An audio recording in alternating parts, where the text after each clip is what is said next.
라합이 그들을 창문에서 줄로 달아내리니 그의 집이 성벽 위에 있으므로 그가 성벽 위에 거주하였습니다. 라합이 그들에게 이르되 두렵건대 뒤쫓는 사람들이 너희와 마주칠까 하노니 너희는 산으로 가서 거기서 사흘 동안 숨어 있다가 뒤쫓는 자들이 돌아간 후에 너희의 길을 갈지니라. 내가 우리에게 서약하게 한 이 맹세에 대하여 우리가 허물이 없게 하리니 우리가 이 땅에 들어올 때에 우리를 달아내린 창문에 이 붉은 줄을 매고 내 부모와 형제와 내 아버지의 가족을 다 내 집에 모으라. 누구든지 내 집 문을 나가서 거리로 가면 그의 피가 그의 머리로 돌아갈 것이요 우리는 허물이 없으리라. 그러나 누구든지 너와 함께 집에 있는 자에게 손을 대면 그의 피는 우리의 머리로 돌아오려니와 내가 우리의 이 일을 누설하면 내가 우리에게 서약하게 한 맹세에 대하여 우리에게 허물이 없으리라. 너희의 말대로 할 것이라. 하고 그들을 보내어 가게 하고 붉은 줄을 창문에 매니라. 그들이 가서 산에 이르러 뒤쫓는 자들이 돌아가기까지 사흘을 거기 머물매 뒤쫓는 자들이 그들을 길에서 두루 찾다가 찾지 못하니라.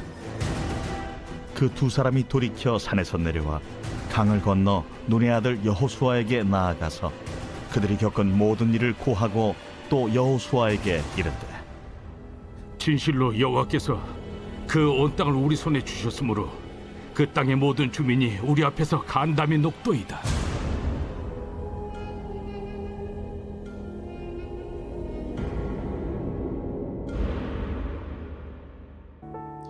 성경에는 가나안 땅에 대한 두 번의 정탐 사건이 기록되어 있습니다. 첫 번째는 민수기 13장에 모세 시대에 일어났던 정탐에 대한 사건이고요. 두 번째는 여호수아 2장에 여리고를 앞둔 여호수아 시대의 정탐입니다.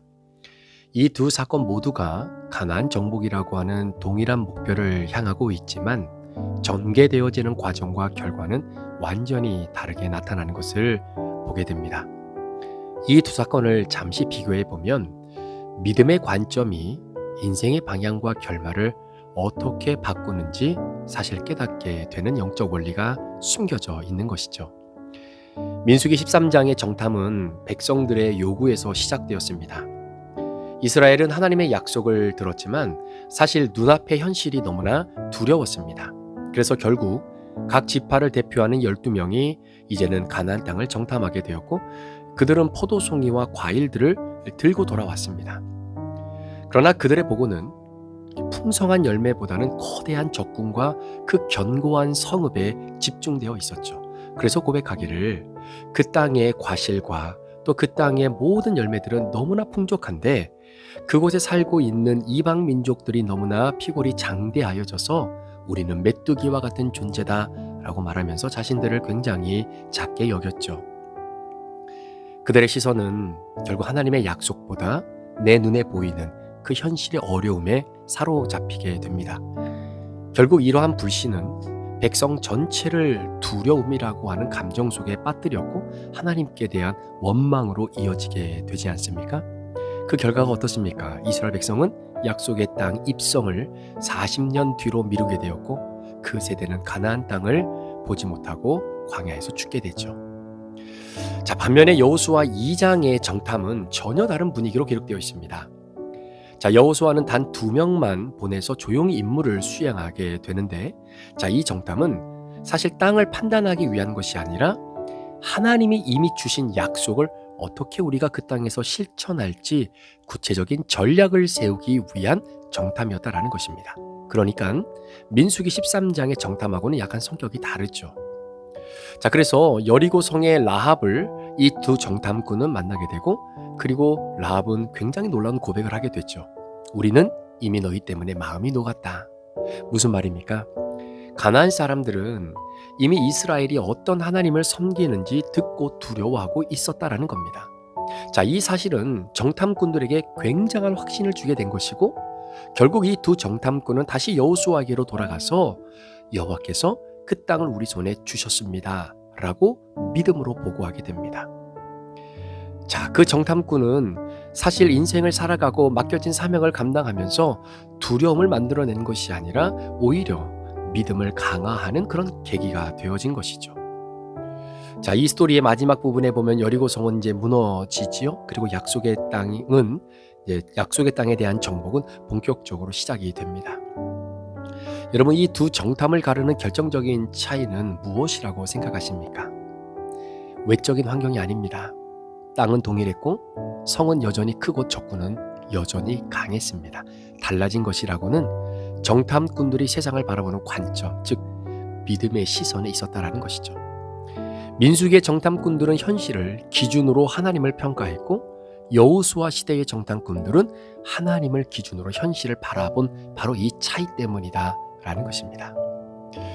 여러분, 이 두 사건은 저와 여러분의 삶에서도 동일하게 적용이 됩니다. 우리는 때로 하나님의 약속보다 현실의 거대한 장벽을 먼저 보고 두려워할 때가 너무나 많습니다. 문제를 보면 물러서게 되고 문제를 보면 불가능해 보이는 상황을 보면 자연적으로 포기하려고 하죠. 자, 그러다 보면 마음속에 그래, 나는 할 수 없어. 나는 이런 존재가 아니야. 내 능력으로는 안 돼. 나는 정말로 그 거인 앞에 서 있는 메뚜기와 같은 사람이야 라고 하는 그 무력감이 나도 모르게 피어나게 됩니다. 그러나 여러분, 믿음의 시선으로 세상을 바라보잖아요. 하나님은 이미 우리 앞에 길을 준비하고 계신다라는 것을 우리가 발견하게 되는 겁니다. 그러니까 라합과 같은 사람을 하나님이 미리 예비하시는 거죠. 여러분, 정탐꾼이 그 여리고성을 정탐했을 때에 이러한 사건이 일어날 것이라고 누가 예상했겠습니까? 그럼에도 불구하고 이 두 정탐꾼에게 하나님께서는 주변의 환경들을 통해서 내가 이미 이스라엘 백성들에게 이 땅을 주었다라고 하는 그 하나님의 약속에 대한 확신을 하나씩 하나씩 견고하게 만들어 가셨던 그 모든 주변 상황들을 오늘 성경에 기록하고 있는 겁니다. 자, 그러니까 이 두 정탐꾼의 눈에는 오히려 두려운 것이 아니라 진짜 하나님이 이 땅을 우리에게 주셨구나.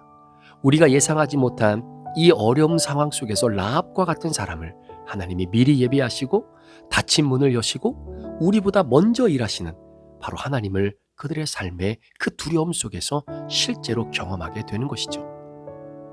결국 우리 인생에서 약속의 땅과 광야를 나누는 기준은 저와 여러분이 처해 있는 환경이 아니라 믿음의 관점입니다. 여러분, 불신은 결국 광야를 만들어내고요. 믿음은 약속의 땅을 향해 나아가게 한다라는 것입니다. 하나님이 우리에게 요구하시는 것은 거대한 믿음이 아니라 상황보다 하나님을 먼저 바라보는 믿음입니다. 여러분, 이 믿음이 있을 때 비록 현실은 여전히 요새 같아 보여도 우리는 담대하게 말할 수 있는 것이죠. 여호와 하나님께서 이 땅을, 이 삶을, 이 상황을 우리의 손에 붙이셨다라고 말입니다. 우리 사랑하는 성도 여러분, 하나님께서 여러분들에게 오늘도 간구하시고 요구하시는 것은 우리의 작은 믿음을 하나님 앞에 보여주시기를 원하신다라는 사실입니다. 자, 그 믿음을 어떻게 우리가 보여드릴까요? 여러분들이 처한 상황을 여러분들의 시각으로 판단하는 것이 아니라 하나님의 시각으로 그 환경과 여건을 바라볼 수 있는 저와 여러분 되었으면 좋겠습니다.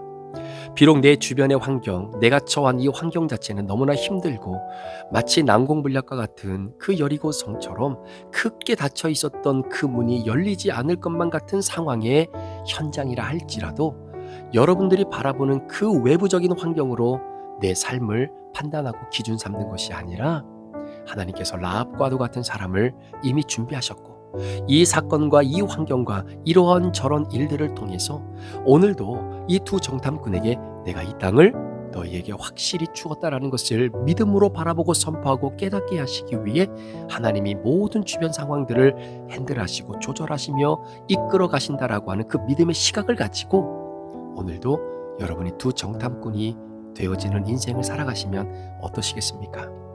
두 정탐꾼도 굉장히 많이 두려웠을 겁니다. 떨렸을 겁니다. 왜 두렵지 않겠습니까? 그것이 바로 저와 여러분들의 오늘의 삶의 현장이라면 정말로 이들의 삶이 어떻게 될지도 모르고 또 자칫 잘못해서 이 모든 비밀이 누설이 되고 노출이 됨으로 말미암아 생명을 잃어버릴 수도 있는 그러한 굉장히 아픈 또 굉장히 심각한 결과를 초래할 수 있다는 생각도 충분히 가질 수 있었겠죠. 자, 그런데 여러분, 믿음이 견고해지는 것은 바로 이 순간입니다.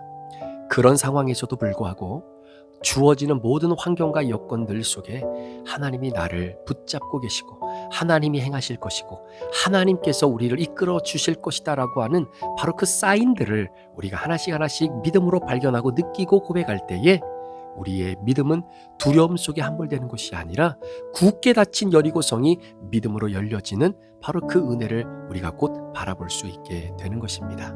오늘 하루 저와 여러분의 삶에 이 믿음의 시각이 다시 한번 회복되어지길 원합니다. 여러분 가정에, 여러분 자녀들에게, 또 아니면 직장에서, 아니면 사업 속에서, 아니면 우리 교회와 우리 브릿지 안에서 진행되어지고 또 펼쳐지는 많은 일들 가운데에 오히려 어떻게 이렇게 하면 될까? 저렇게 하는 것이 될까? 도대체 어떻게 하는 것이 우리 교회가 좋은 방향으로 나갈 것인가? 여러 가지 고민들이 있겠지만 그 고민 가운데서도 우리가 놓치지 말아야 될 것은 하나님이 이 교회를 붙잡고 계시고 하나님께서 사람들을 통해 준비되어진 모든 상황과 그 모든 여건들을 통해 하나님이 오늘도 우리 브릿지 교회를 이끌어 가시고 여러분의 삶을 주관하시는 주인 되심을 우리가 선포하는 믿음만큼은 다른 무엇으로도 빼앗기지 않았으면 좋겠습니다. 오늘 우리가 함께 나누었던 여호수아 이 말씀, 여러분 주님이 허락하시는 은혜를 오늘도 마음속에 잘 품고 어떻게 하면 내 믿음의 그 견고함들이 오늘도 단단하게 서나갈 수 있는지 우리가 조금 더 믿음의 시각을 열고 상황 먼저 바라보는 것이 아니라 우리 하나님 먼저 바라보며 그 하나님이 이끄실 믿음을 우리에게 달라고 기도하며 고백하는 그런 저와 여러분 되는 복된 하루가 되시기를 우리 구주 예수 그리스도의 이름으로 간절히 축원합니다. 기도하시겠습니다. 하나님 아버지 감사합니다. 결국 우리 인생에서 약속의 땅과 광야를 나누는 기준은 바로 내가 처한 환경이 아니라 믿음의 관점이라는 것을 다시 한번 바라보게 됩니다. 우리 성도들의 삶에 경제적으로 어렵고 관계적으로도 힘들고 또 무엇을 어떻게 해야 될지 막막한 미래에 대한 불투명 속에 오늘도 가슴 아파 울고 있는 우리 성도들이 있다면 하나님 우리 성도들의 눈을 열어주셔서 내 상황 속에 주저앉는 것이 아니라 그 상황보다 더 크신 하나님 아버지를 먼저 바라보는 믿음이 우리 가운데 있을 수 있도록 성령님 역사에 주옵소서. 모든 영광 주님 앞에 올려드리며 예수 그리스도의 존귀하신 이름으로 축복하며 기도합니다. 아멘.